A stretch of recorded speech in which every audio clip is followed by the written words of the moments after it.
Vivek Ramaswamy took a fake news reporter to the woodshed and it's glorious. Journalists these days ask stupid, leading questions that are more about getting gotcha moments than receiving answers for the American people. Most of them interject their beliefs as part of their so-called fact-finding and reporting. 2024 presidential candidate Vivek Ramaswamy had enough of the misleading questions. When NBC News' Dasha Burns tried pulling the all-too-common tactic on Vivek, he fired back. Let's talk about white supremacy and what happened last night for a moment, because when you were talking to reporters last night, you called white supremacy a myth. When someone asked you about Dylan Roof, you said you didn't know who that is. Have you looked up what happened in 2015? Yeah, look, I said this last night. Invidious racial discrimination is wrong no matter how it happens. But if a Washington Post reporter is asking me almost like a catechism, whatever question I said, I'm against invidious racial discrimination, whatever form it takes. Ding. Ding. Ding. Every type of racial discrimination is wrong. It says, do you denounce white supremacy? It's incumbent on us for us to define what white supremacy is. I wrote my book, Woke Inc., and I've written about the detailed understanding of what the popular understanding of these terms have come to mean. Do you believe punctuality is a vestige of white supremacy, Dasha? Look, because if you don't, then you have a disagreement about many of the people who are defining those terms, or the written word, or the use, or the nuclear family.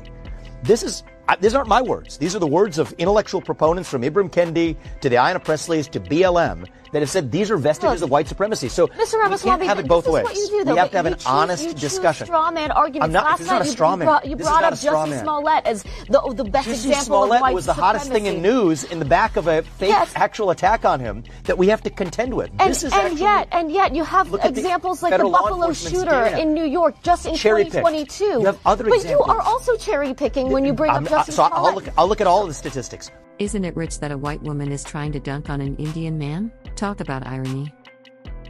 More black on black crime. If you really care about actual crime against black Americans, let's get to the root causes of it in the inner cities of this country. The Anti-Defamation League tracked a 38% increase in white supremacist propaganda last year. Who's tracking that? The Anti-Defamation League. Yeah, the ADL, I don't think is a particularly credible source when they have cherry-picked information. When we're talking about I would suggest look at there's a table, 2x2 table, federal law enforcement data, which you could say what you do. Maybe we shouldn't believe that either. But look at black on Asian crime, black on black crime, the FBI hate crime statistics. That's a law enforcement agency. 59.1% was based on race, ethnicity, and ancestry, saying hate crimes rose 12% between 2020 and 2021. Look at the absolute crimes themselves. What they classify as a hate crime is itself a political judgment. Vivek is right.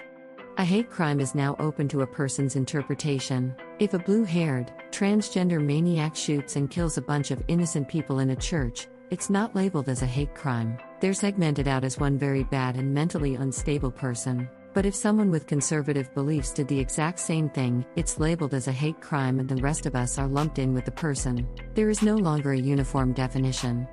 Because the far left has hijacked the meaning of so many words, including the hate crime term. I think that when you actually care about protecting life, if you want to say Black Lives Matter, let's look at where Black lives are actually being lost. It's in the cities at the heart of other Black Americans and criminals that are restrained by the absence that we talk about as well. But are we supposed to ignore white supremacist hate crimes? We're not supposed to ignore any kind of crime, Dasha. That's what I say. But what I see is a selective reporting. Take the Nashville Transgender Shooter Manifesto. Every shooter manifesto in a mass shooting has been released within 48 hours, except for that one shooter in Nashville. Now, it ended up being leaked. What do you see? It wasn't a white supremacist. It was somebody that was actually making fun of using derogatory terms. I believe. Okay, so why are you okay talking about that manifesto and not talking about the manifesto from the 2015? I'm more than okay talking about both. But what I'm asking is, why is the mainstream media suppress that one? Why did the police suppress that one? Why was that the one shooter manifesto that of all of the mass shootings, every other shooter manifesto has been released?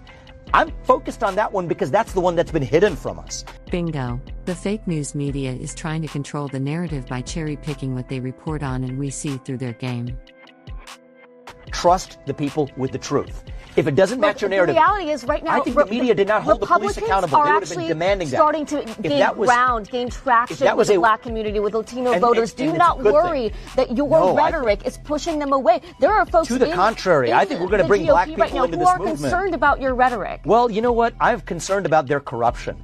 If you had somebody who actually one of a prominent black influencer the other day, what did she say? I've been black my whole life, and this man could actually unify this country, in response to a long exchange I had with a black pastor who had an event here in Iowa, did challenge me with a hard question, asking me, are my views against affirmative action, how do those align with historical racial injustice? Affirmative action is a debate that is being had. If I may just finish this. If I may finish my point, Dasha. With racism, I think I will be better positioned. But you're denying that racism is a problem. I've never denied that racism is a problem. And if you listen to the response I gave to that black pastor, my whole point is racism has been a major problem for most of our national history.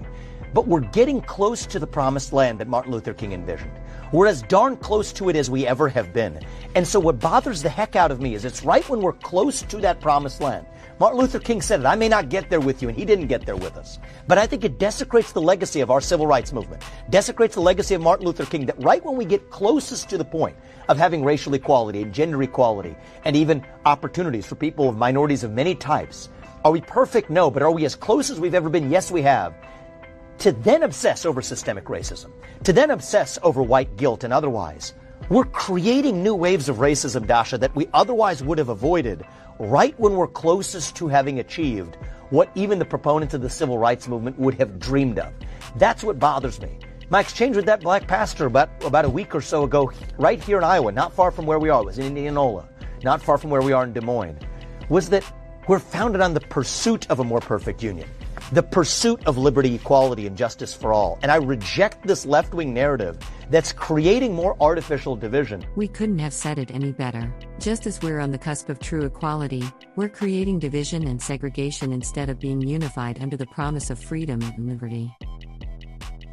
So I believe I will bring more black and Hispanic voters into our movement, not by saying fake poll-tested slogans, but by speaking the hard truth that we've been imperfect in our past, but let us celebrate the progress we've made and reject the media's cherry-picking narratives to actually get to the truth of the matter. And now if we care about black lives, the things we're going to do isn't obsessing about white supremacy. It's actually fixing the problems in our cities, which I will do as our president. What do you think? Is Vivek onto something? Let us know your thoughts in the comments.